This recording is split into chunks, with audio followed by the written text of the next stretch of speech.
Hello, good morning to all of you. Today's my topic is hyperconjugation या no bond resonance. इससे हम पहले इसके हम डेफिनेशन समझ लेंगे और इसका हम एक एग्जांपल देख लेंगे, फिर इसके जो मेन पॉइंट्स है वो समझ लेंगे, लास्ट में एक और डायग्राम है वो हम देखेंगे। सबसे पहले हम देखते हैं कॉन्जुगेशन क्या होता है, फिर हम हाइपर कॉन्जुगेशन को समझते हैं।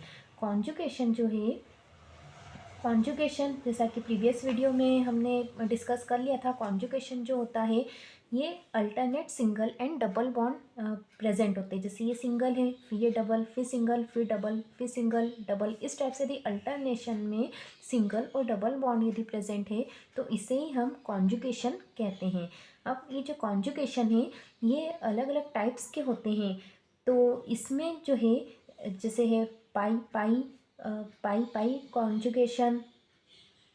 पाई पाई कॉन्जुगेशन में क्या होता है, पाई बॉन्ड और पाई बॉन्ड के बीच में कॉन्जुगेशन होता है। सेकंड होता है सिग्मा एंड पाई कॉन्जुगेशन, मतलब इसमें क्या हो जाएगा, सिग्मा बॉन्ड और पाई बॉन्ड के बीच में कॉन्जुगेशन होगा और इसे ही हम हाइपर कॉन्जुगेशन कहते हैं, जो कि हमारा आज का ये टॉपिक है। थर्ड होता है पाई पी ऑर्बिटल, मतलब pi P orbital conjugation. Pi bond और पी ऑर्बिटल के बीच में जब कॉन्जुगेशन होगा तो उसे ही हम पाई पी ऑर्बिटल कॉन्जुगेशन कहते हैं। तो जो कॉन्जुगेशन है वो हमने देखा कि alternate single and double bond यदि प्रेजेंट हो तो इसे हम कॉन्जुगेशन कहते हैं। और इसके टाइप्स हमने देख लिए। फर्स्ट टाइप जो है पाई पाई कॉन्जुगेशन होता है, नाम से ही क्लियर है, पाई बॉन्ड और पाई बॉन्ड के बीच में कॉन्जुगेशन हो रहा है। सेकेंड है सिग्मा एंड पाई कॉन्जुगेशन, इसमें सिग्मा और पाई बॉन्ड के बीच में कॉन्जुगेशन होता है। थर्ड होता है पाई पी ऑर्बिटल कॉन्जुगेशन, मतलब पाई बॉन्ड और पी ऑर्बिटल जो होता है वो यदि आपस में कॉन्जुगेशन में हो तो इसे हम पाई पी कॉन्जुगेशन कहते हैं। अब हमारा जो टॉपिक है वो है हाइपर कॉन्जुगेशन। जैसा कि मैंने सेकेंड पॉइंट में कहा कि सिग्मा पाई कॉन्जुगेशन, इसे ही हम हाइपर कॉन्जुगेशन कहते हैं। सिग्मा पाई कॉन्जुगेशन या फिर हाइपर कॉन्जुगेशन। तो इसका एक और नाम होता है नो बॉन्ड रेजोनेंस। अभी जो है हम आगे जब डिस्कस करेंगे तब हम इसे समझेंगे कि नो बॉन्ड रेजोनेंस हम इसे क्यों कहते हैं। ये रेजोनेंस भी जैसे रेजोनेंस में हमने देखा था कि जो लोन पेयर ऑफ इलेक्ट्रॉन है उसका डीलोकलाइजेशन हो रहा है, मतलब वो अपनी एक ही जगह पर फिक्स नहीं होता है, वो डीलोकलाइज होता रहता है। तो यही होता है रेजोनेंस, अलग अलग स्ट्रक्चर बनते हैं, रेजोनेटिंग स्ट्रक्चर जिसे हम कहते हैं। तो यहाँ पर ये जो टॉपिक है इसके तीन नाम है, sigma pi conjugation, hyper conjugation और नो बॉन्ड रेजोनेंस। सबसे पहले हम इसकी डेफिनेशन देख लेते हैं। यदि किसी कंपाउंड में कार्बन हाइड्रोजन बॉन्ड के सिग्मा इलेक्ट्रॉन और जो कंपाउंड है उसके पाई इलेक्ट्रॉन के बीच कॉन्जुगेशन हो, यहाँ जैसा अभी हमने नाम में ही देखा कि सिग्मा एंड पाई जो है, तो सिग्मा क्या हो जाएगा, कार्बन हाइड्रोजन के बीच में एक बॉन्ड है, मतलब कि ये एक बॉन्ड जो होता है वो होता है सिग्मा बॉन्ड। और पाई बॉन्ड मतलब कि जो हमने एक अनसैचुरेटेड कंपाउंड ले लिया है, मतलब carbon double bond carbon like हमने ले लिया है। तो इस टाइप के यदि कंपाउंड है तो इसमें क्या होता है, ये जो है ये पाई बॉन्ड हो जाएगा। तो सिग्मा बॉन्ड और पाई बॉन्ड आपस में कॉन्जुगेशन में हो तो इसे ही हम सिग्मा पाई कॉन्जुगेशन कहते हैं। हम इसका एग्जाम्पल देखेंगे तो और हमें अभी क्लियर हो जाएगा। इसे नो बॉन्ड रेजोनेंस भी कहते हैं। सबसे पहले अब हम एक एग्जाम्पल कंसिडर करते हैं। प्रोटीन का हमने एक एग्जाम्पल लिया है, कार्बन, ये इसके तीन जो बॉन्ड है, सिंगल बॉन्ड जो है यहाँ पर हाइड्रोजन अटैच है, यहाँ पर CH डबल बॉन्ड CH2 होता है। अब जैसे कि ये जो हाइड्रोजन है ये है, ये सिग्मा बॉन्ड है और यहाँ पर ये जो है पाई बॉन्ड है। तो सिग्मा बॉन्ड और पाई बॉन्ड आपस में कॉन्जुगेशन में है तो इसे ही हम सिग्मा पाई कॉन्जुगेशन कहते हैं या फिर हाइपर कॉन्जुगेशन कहते हैं। अब इसमें हम इसके स्ट्रक्चर कैसे बना सकते हैं, तो क्या होता है यहाँ पर जो सिग्मा बॉन्ड है वो पाई बॉन्ड में चेंज हो जाता है। जैसे कि ये जो डबल बॉन्ड, ये कार्बन और ये कार्बन के बीच में डबल बॉन्ड है, तो इसके जस्ट साइड वाला कार्बन, मतलब कि ये वाला जो कार्बन है इसको हम बोलेंगे अल्फा कार्बन। जो डबल बॉन्ड के जस्ट साइड वाला कार्बन है वो है अल्फ़ा कार्बन, और अल्फ़ा कार्बन से जो हाइड्रोजन अटैच है वो होता है अल्फ़ा हाइड्रोजन। तो यहाँ पर यदि हम देखें तो ये जो कार्बन है अल्फ़ा हाइड्रोजन से जितने भी हाइड्रोजन अटैच है वो सारे अल्फ़ा हाइड्रोजन होते हैं, जैसे कि ये एक हाइड्रोजन है, ये एक हाइड्रोजन है और ये वाला एक हाइड्रोजन है। तो ये तीनों हाइड्रोजन को हम अल्फ़ा हाइड्रोजन कहेंगे। अब क्या होता है यहाँ पर, ये जो अल्फ़ा हाइड्रोजन है, ये अल्फ़ा हाइड्रोजन ये सिग्मा बॉन्ड जो है यहाँ पर शिफ्ट हो जाता है। ये जो बॉन्ड है ना सिंगल बॉन्ड, यहाँ पर ये बॉन्ड की शिफ्टिंग हो जाती है। तो जैसा हमने इसके थ्योरी में देखा कि सिग्मा बॉन्ड है वो कहाँ पर पाई बॉन्ड में चेंज हो रहा है, जैसे ये सिग्मा बॉन्ड है तो यहाँ पर ये आ जाता है बॉन्ड। तो अभी यहाँ पर सिंगल बॉन्ड है और यहाँ पर ये बॉन्ड आ रहा है, मतलब कि ये क्या हो जाएगा, डबल बॉन्ड यहाँ पर हो जाएगा, और यहाँ पे अब एक ही बॉन्ड है और वो भी शिफ्ट हो गया तो यहाँ पर कुछ भी बॉन्ड नहीं बचेगा। अब इस कारण यदि ये बॉन्ड यहाँ आता है तो इस कार्बन पे अब वैलेंसी हो जाएगी 5, जो कि पॉसिबल नहीं होता है। कार्बन की वैलेंसी होती है 4। तो इस कारण ये वाला जो डबल बॉन्ड है वो ये कार्बन पर शिफ्ट हो जाएगा। यदि हम इसका सेकंड स्ट्रक्चर देखें, मतलब कि जो है इसे हम डबल हेडेड से ही शो करेंगे। ये कार्बन, ये दो हाइड्रोजन जो है एज इट इज़ है, इसमें हमने कुछ भी चेंज नहीं किया है।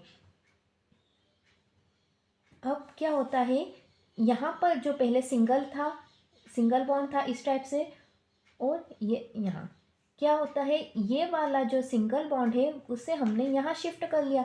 तो अब यहाँ H जो है वो तो वहीं रहेगा। अब यहाँ पर सिंगल बॉन्ड था तो वो डिलोकलाइज हो गया, तो अब यहाँ पे कुछ भी बॉन्ड नहीं बचा हुआ है। और यहाँ सिंगल बॉन्ड था और ये बॉन्ड इधर शिफ्ट हो रहा है, मतलब अब यहाँ पे डबल बॉन्ड आ जाएगा। और जैसा हमने अभी देखा कि ये हाइड्रोजन की सॉरी ये कार्बन की वैलेंसी ज़्यादा हो रही है, तो ये जो बॉन्ड है वो इस कार्बन पर शिफ्ट हो जाएगा, तो इस पर नेगेटिव चार्ज आ जाएगा। तो इसे हम डबल हेडेड एरो से शो करेंगे। यहाँ पे हाइड्रोजन का बॉन्ड अब नहीं है तो यहाँ पर पॉजिटिव चार्ज आ जाएगा इस टाइप से। ये स्ट्रक्चर इसमें जब यदि ये जो नेगेटिव चार्ज है वो इधर शिफ्ट होगा और ये बॉन्ड इधर शिफ्ट होगा, तो ये जो है वो ये वाले स्ट्रक्चर में चेंज हो जाएगा। हम इसे नाम दे देते हैं फर्स्ट एंड सेकेंड स्ट्रक्चर। तो स्ट्रक्चर फर्स्ट जो है इसमें सिग्मा और पाई बॉन्ड जो है वो कॉन्जुगेशन में है। ये बॉन्ड यदि यहाँ शिफ्ट होता है तो ये बॉन्ड यहाँ शिफ्ट होगा, हमें ये इस टाइप का स्ट्रक्चर मिलता है। और यदि ये वापस से यहाँ जो नेगेटिव चार्ज है वो यहाँ बॉन्ड में बनता है, शिफ्ट होता है, और ये जो है ये वापस से कार्बन और हाइड्रोजन के बीच में बॉन्ड आ जाता है, तो ये हमें वापस से फर्स्ट स्ट्रक्चर शो होता है। ये हुआ अपना एक हाइड्रोजन का। अब हम यहाँ पर देखते हैं ये मतलब जितने अल्फ़ा हाइड्रोजन हमारा जो मॉलिक्यूल है या जो कंपाउंड दिया हुआ है उसमें जितने अल्फ़ा हाइड्रोजन प्रेजेंट होंगे उतने स्ट्रक्चर बनेंगे। अभी हमने ये हमारा तो एक तो ओरिजिनल स्ट्रक्चर है। यहाँ पर टोटल यदि हम बात करें तो ये अल्फ़ा कार्बन और अल्फ़ा कार्बन से अटैच जो हाइड्रोजन वो हो जाएंगे अल्फ़ा हाइड्रोजन। तो टोटल है यहाँ पर 1 2 3 3 हाइड्रोजन, मतलब 3 अल्फ़ा हाइड्रोजन प्रेजेंट है, तो 3 स्ट्रक्चर बनेंगे। अभी एक स्ट्रक्चर हमने बना लिया है, अब हम इसका सेकेंड स्ट्रक्चर देखेंगे।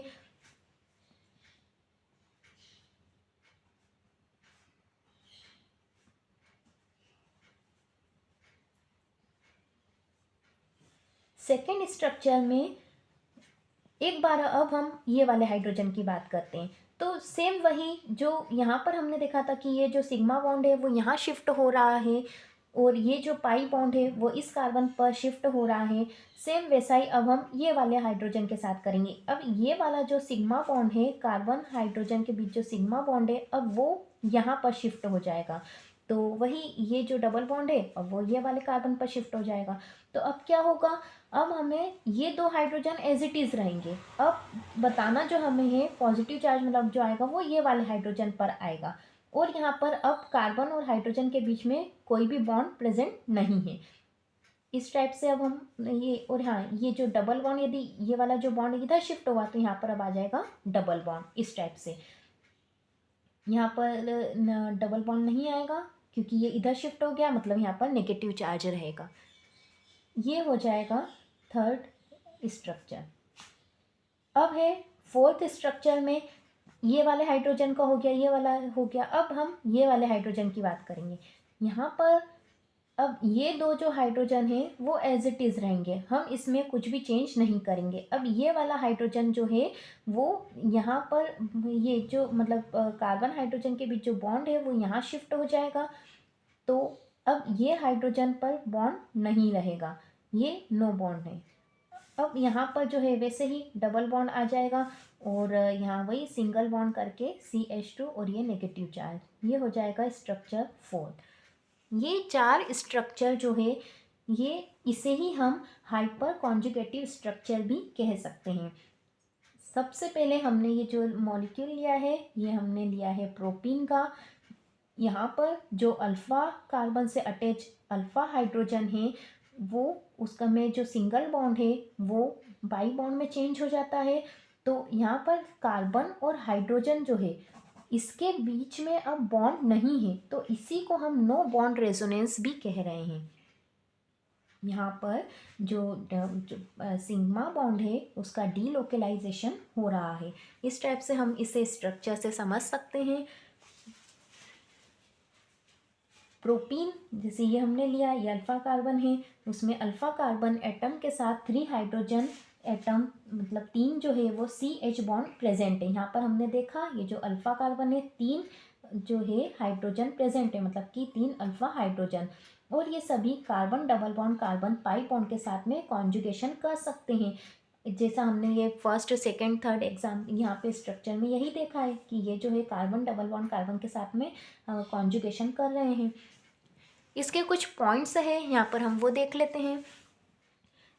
ये जो पॉइंट्स है ये भी वही है जो अभी हमने एग्जाम्पल में देखे हैं, वही है, बस उसी को हमने अब थ्योरी फॉर्म में लिख दिया है। इसमें अल्फ़ा कार्बन से अनसेचुरेटेड कार्बन पर सिग्मा इलेक्ट्रॉन का ट्रांसफ़र होता है। जैसा यहाँ पर स्ट्रक्चर में हमें दिख ही रहा है, ये जो सिग्मा बॉन्ड है तो यहाँ पर क्या हो रहा है, जो ये अनसेचुरेटेड कार्बन है मतलब कार्बन डबल बॉन्ड कार्बन है, यहाँ पर ये क्या हो रहा है, ट्रांसफ़र हो रहा है सिग्मा इलेक्ट्रॉन का। सिग्मा इलेक्ट्रॉन का पाई इलेक्ट्रॉन की ओर ट्रांसफ़र होने से उसमें पोलराइजेशन हो जाता है। मीन्स अब ये क्या हो जाता है, यदि ये इधर ट्रांसफ़र होता है तो ये वाला बॉन्ड जो है वो इस कार्बन पर आ जाएगा, जिस कारण से इस पर माइनस चार्ज और यहाँ पर आ जाएगा प्लस चार्ज, जैसा हमने यहाँ पर देखा है। पॉजिटिव H+ जो है वो बिना किसी बॉन्ड के होता है, इसलिए इसे नो बॉन्ड रेजोनेंस भी कहते हैं। जैसे यहाँ पर हमने तीनों स्ट्रक्चर में देखा, इसका जो सिग्मा बॉन्ड था वो तो यहाँ पर शिफ्ट हो गया है, तो अब यहाँ पर बॉन्ड है ही नहीं, तो इसे हम कहेंगे नो बॉन्ड रेजोनेंस। इन्हें हाइपर कॉन्जुगेटिव स्ट्रक्चर भी कहते हैं। तो जैसे रेजोनेंस में हमने देखा था रेजोनेटिंग स्ट्रक्चर बनते हैं, वैसे ही हाइपर कॉन्जुगेशन में हाइपर कॉन्जुगेटिव स्ट्रक्चर, ये जो 3 स्ट्रक्चर है वो हाइपर कॉन्जुगेटिव स्ट्रक्चर इसे हम कहते हैं। हाइपर कॉन्जुगेशन जो है वो भी रेजोनेंस के समान ही है। अब पर दोनों में क्या होता है, एक डिफरेंस है कि जैसे हम देखते हैं रेजोनेंस जो है उसमें लोन पेयर जो है वो भी पार्टिसिपेट करते हैं, और हाइपर कॉन्जुगेशन में यदि हाइपर कॉन्जुगेशन पर्टिकुलर इसी कॉन्जुगेशन की हम बात करें तो यहाँ पर सिग्मा और पाई जो है वो पार्टिसिपेट कर रहे हैं, सिग्मा इलेक्ट्रॉन और पाई इलेक्ट्रॉन। इसमें हमें 4 स्ट्रक्चर देखने को मिलते हैं। एक तो ये जो ओरिजिनल स्ट्रक्चर ये है वो, और सेकंड थर्ड फोर्थ इस टाइप से जितने अल्फ़ा हाइड्रोजन प्रेजेंट होते हैं उतने ही जो है स्ट्रक्चर बनते हैं। यदि किसी मॉलिक्यूल में ज़्यादा अल्फ़ा हाइड्रोजन है तो उतने ज़्यादा स्ट्रक्चर बनेंगे, और जितने हाइपर कॉन्जुगेटिव स्ट्रक्चर बनेंगे वो मॉलिक्यूल उतना ही ज़्यादा स्टेबल होता है। यहाँ पर ये जो है इसी कंसेप्ट को हमने एक डायग्राम से बनाया है, हम यहाँ पर देख सकते हैं। जैसे ये कार्बन है, इस टाइप से 3 हाइड्रोजन अटैच है, यहाँ पे ये जो है ये अभी सिग्मा बॉन्ड से अटैच है, और ये कार्बन के बीच में डबल बॉन्ड मतलब कि पाई बॉन्ड है। तो यहाँ पर क्या हो जाता है, ये सिग्मा जो है ये मतलब ये जो इलेक्ट्रॉन है वो पाई में अब इस कार्बन पर शिफ्ट हो रहा है। इसे हम जो है सिग्मा पाई कॉन्जुगेशन का ऑर्बिटल डायग्राम जो है इस टाइप से हम इसे समझ सकते हैं। Thank you.